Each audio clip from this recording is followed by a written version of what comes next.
I'm Kurt Munz, and this is joint work with Alex Barasch. So, on a fateful night in November 2016, some colleagues and I went to a local bar in New York, anticipating that we would be celebrating the election of the first female president in U.S. history. However, as the night unfolded, it slowly became clear that we were in for some bad news.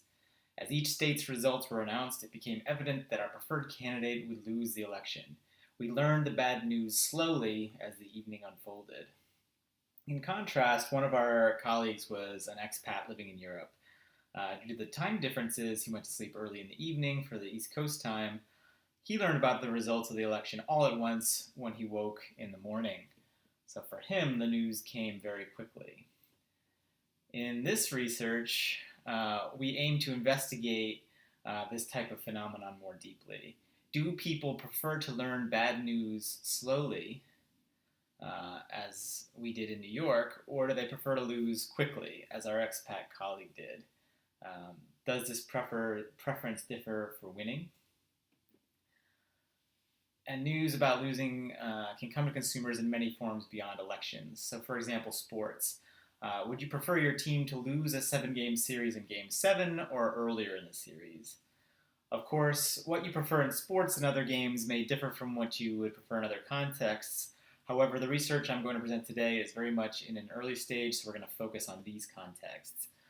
We hope that understanding these contexts can help uncover insights relevant to other consumer contexts. So today we'll primarily ask, if you knew for sure that you would lose, would you prefer to lose quickly, or would you prefer to lose slowly? On the one hand, people may want to lose quickly. It could be like removing a Band-Aid. So for example, knowing that losing is inevitable may be like a looming electric shock. To avoid dreading such a shock, consumers have paid to accelerate experiencing it, preferring to get it over with quickly. Losing late in a game may also seem to some consumers like a near win. We know that near wins seem to amplify negative emotions such as unhappiness when earning a silver medal and regret from missing a train. Consumers may therefore attempt to avoid these feelings by choosing earlier resolution. On the other hand, standard discounted utility models presume that future events are discounted. So if future bad news is downplayed or discounted, these models would predict that consumers today would choose to delay losing as long as possible. So if things hurt less in the future seems like the right place for them. In addition, consumers may simply dislike giving up the chance to continue playing. They generally prefer to keep their options open, avoid risking sudden death in games, and they overweight scenarios that keep hope alive. There could also be some utility from just playing the game itself rather than the pain or joy of losing or winning. So, given the plausibility of both hypotheses, we tested them by asking consumers for their preferences in the context of games. In studies 1 and 2, we asked, what is the pattern of preferences that consumers have in this type of circumstance? Do they differ for winning versus losing? In study 3, we compared the experienced enjoyment to predictions to determine if the pattern was the result of an affective forecasting error. And in study 4, we tested whether the same pattern obtained in a more naturalistic setting by asking consumers about their experiences with March Madness basketball. So to answer the basic question, in study 1, we asked, do consumers prefer to lose quickly or slowly? Does their preference differ when asked about winning? We studied this in the context of coin flips. We gave participants a choice between 2 losing best-of-7 sequences of coin flips. One sequence involved being certain of losing earlier. That's the one on the top here, assuming that heads is a winning toss. The sequence was 4 losses followed by 3 wins. Thus, the overall best-of-7 was resolved on the 4th round. The other sequence did not lead to a final win-loss outcome until the final round, the 7th round. It involved this pattern of alternating losses and wins you see here. As you can also see that participants could also express that they had no preference for one of these sequences. We also asked about winning, and we counterbalanced which we asked about first. When facing certain loss, participants chose the latter sequence most frequently. significantly more often than 50% of the time. Participants were indifferent when asked about winning. That is, winning on the fourth round was chosen about as often as winning on the seventh round. In study 2, we attempted to raise the stakes somewhat. One person was selected to see either their preferred win or loss scenario played out for a $50 Amazon gift card. We also manipulated how the game ended to more closely follow how a best of 7 series happens in sporting events in the real world. So what that means is if the outcome of the game was decided on the fourth round, no other rounds would follow. Half the participants saw the version you see here, and half saw the exact same sequences that we tested in study 1. Again, we also asked about winning and losing in counterbalanced order. There was no effect of ending on the decisive round, so we collapsed the data. And we replicated the results of study 1. When facing a certain loss, participants chose the latter sequence most frequently, significantly greater than 50% of the time. However, there was no preference for winning.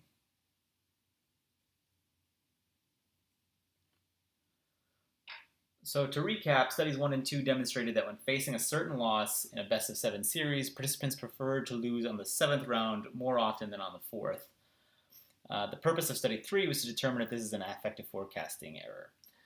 That is it less enjoyable to lose on the 7th round compared to the 4th? Using the same sequences from study 1, we had participants play each round of the coin flip game and ask them their enjoyment after every round. Each person played only one sequence, either winning or losing, and the outcome being determined on the 4th or the 7th round. After the game was over, we asked them about their overall enjoyment and whether or not they would want to switch to a different uncertainty resolution speed.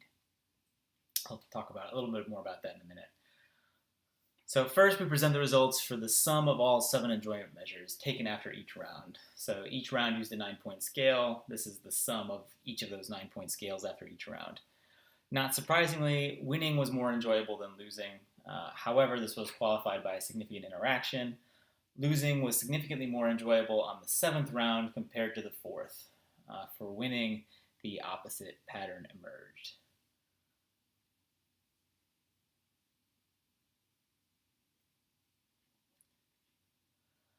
When we instead look at the overall enjoyment measure taken at the end, this is again on a 9-point scale, we see a similar pattern. So the difference here, rather than summing up after each round, we look at only their overall enjoyment at the end. We get a similar pattern. Winning was more enjoyable than losing. On this analysis, there was no main effective speed, where slow was more. There was also a main effective speed where slow was more enjoyable than fast. However, these main effects were qualified by the significant interaction. Losing on the 7th round was significantly more enjoyable than losing on the 4th round, but there was no difference in enjoyment for winning rounds. The pattern of means suggests that consumers are not making affective forecasting errors, so comparing what they experienced here in study 3 to what they predicted in studies 1 and 2, it seems like that in studies 1 and 2 they were choosing the speeds which led to their greatest enjoyment.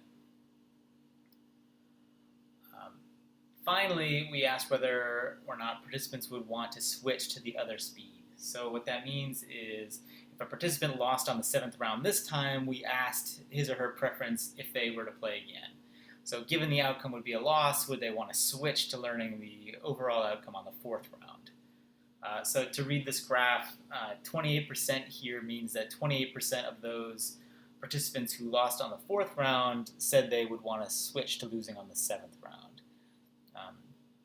What this shows you is that there's a main effect of winning. This means that losers were more likely to want to change their speed from what they had just experienced. This makes sense given that when you're feeling down from a loss, you try to change something to make it better.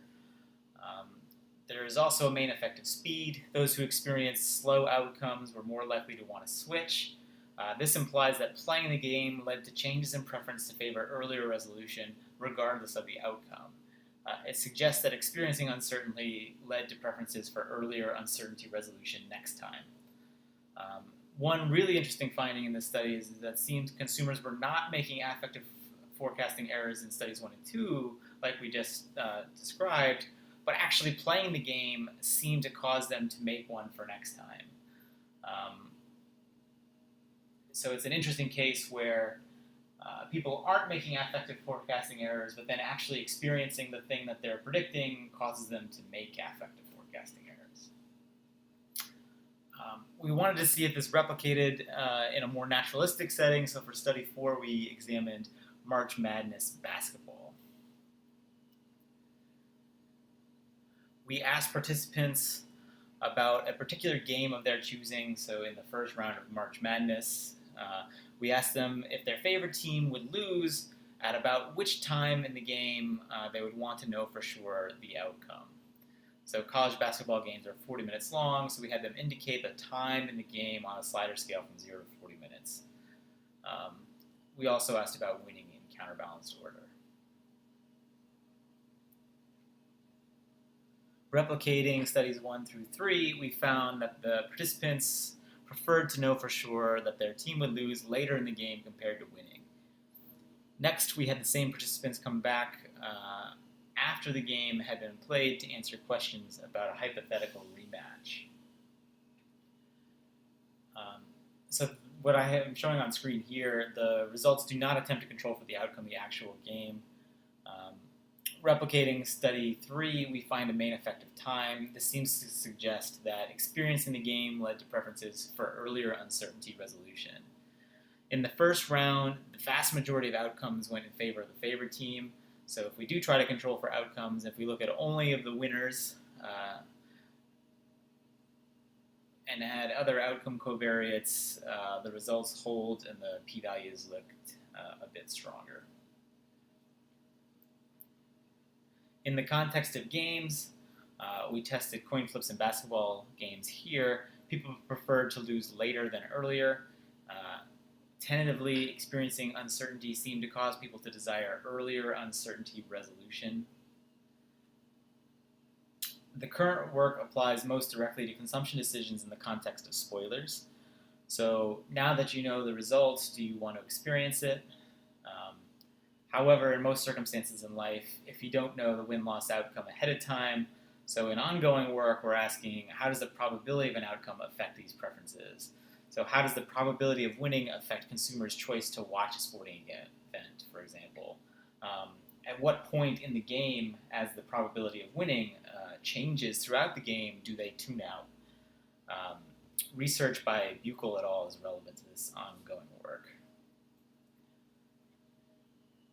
We're also interested in asking whether or not these patterns apply only to games. So in games, there's entertainment value in the game itself. Keep it interesting till the end is a phrase that applies. This aspect is absent from many other domains in life. So in the context of games, it makes sense to want to keep the outcome close as a way to save face or offer consolation for the loss. Yeah, I lost, but it was a good game. This doesn't seem to apply across all contexts. So, for example, there's no saving face in learning about a bad news health outcome. Yes, I have this negative diagnosis, but I almost didn't get diagnosed. Doesn't seem to make very much sense.